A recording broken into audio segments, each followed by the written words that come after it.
Je vous salue Marie, pleine de grâce, le Seigneur est avec vous.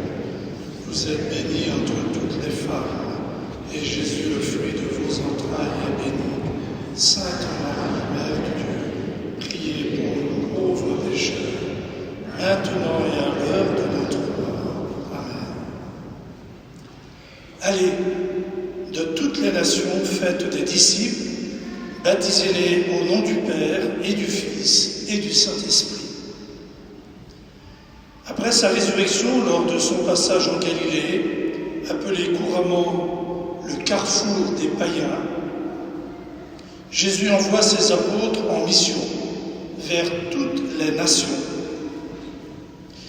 Il nous fait entrer ainsi dans l'aventure missionnaire qui commence et ouvre vers l'infini.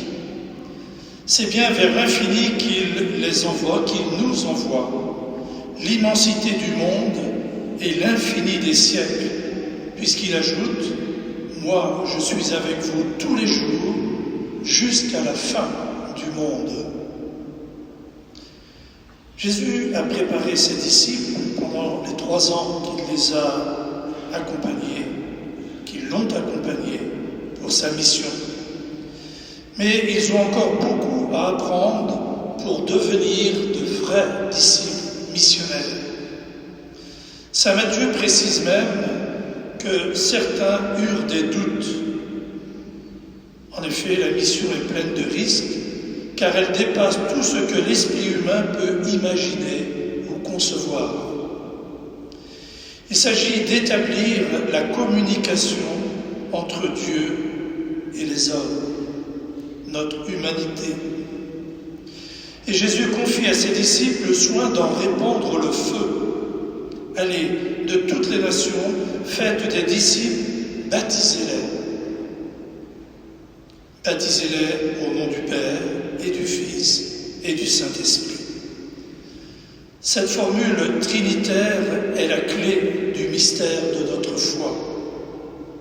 Nous croyons en un seul Dieu, nommé en 3 personnes distinctes, le Père et le Fils et le Saint-Esprit.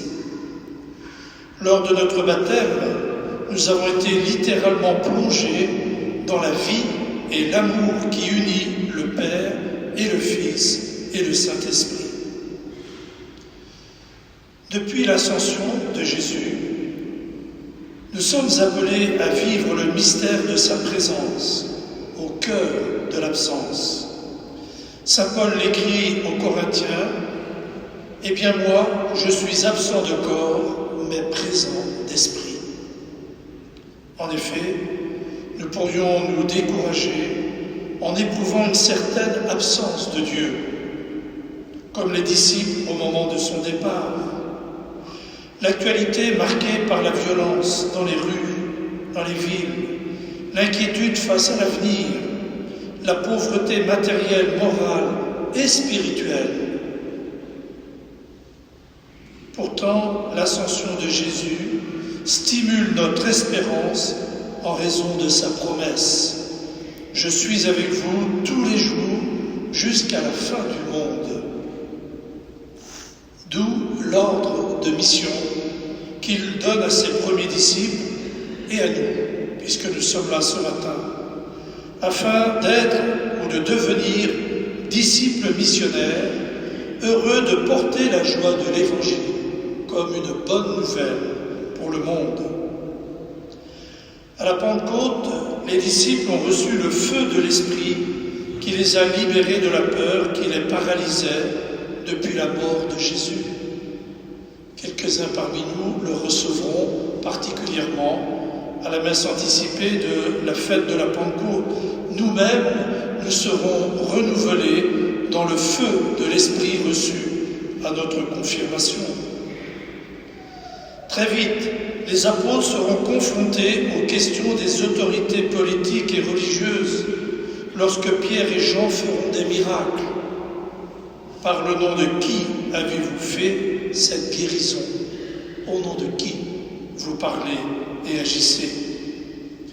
En effet, il n'était pas permis d'invoquer un autre nom que celui de Dieu. Or, Jésus parle de Dieu en citant les trois personnes de la Trinité. Viendront très vite, dès le début de l'Église, les premières persécutions annoncées par Jésus lors de son dernier repas. On vous exclura des assemblées. Ceux qui vous tueront s'imagineront qu'ils rendent un culte à Dieu. Ils feront cela parce qu'ils n'ont connu ni le Père, ni moi. Et Jésus l'affirme. Je suis avec vous tous les jours jusqu'à la fin du monde. Et il en est encore ainsi aujourd'hui. La mission que Jésus nous confie, comme à ses apôtres, s'apparente à une folie aux yeux du monde.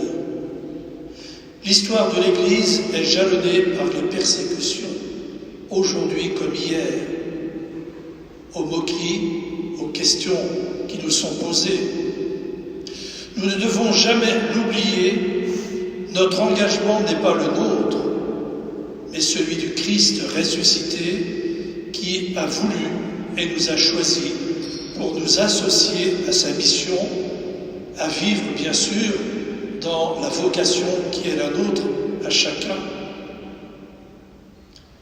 Il n'est donc pas nécessaire de nous inquiéter des résultats.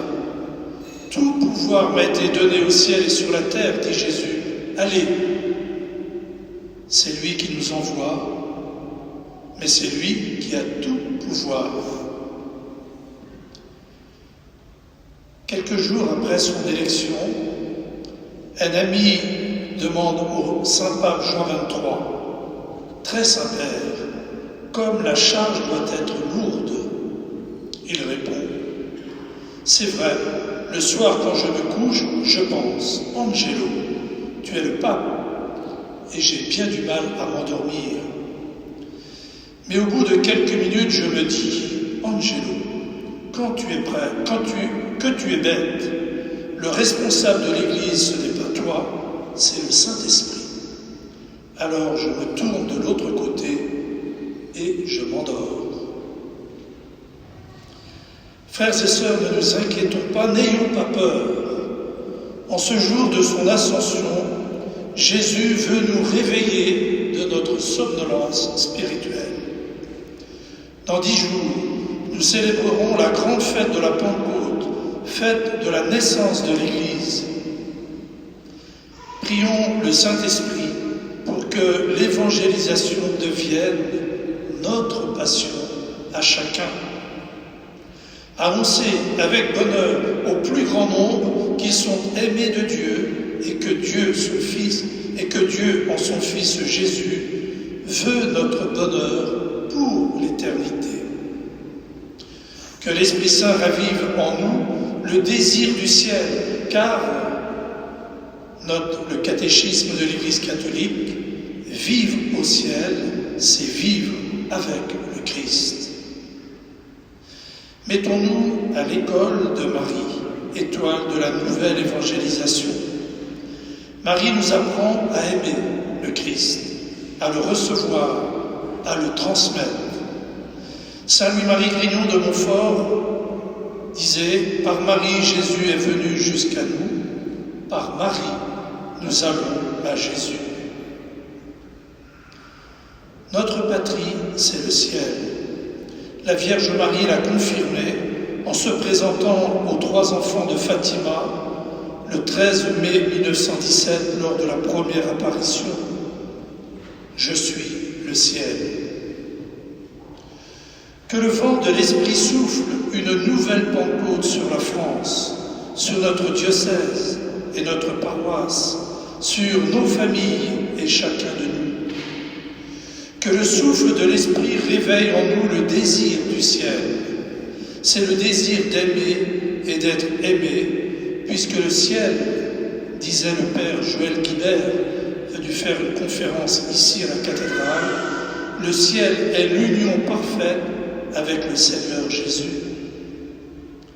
Que cette fête oriente notre regard vers le ciel et nous rappelle notre destination finale, le ciel, ce qui faisait dire aux 5 curés d'Ars, ici-bas, nous sommes comme à l'autel, c'est-à-dire dans l'attente du ciel.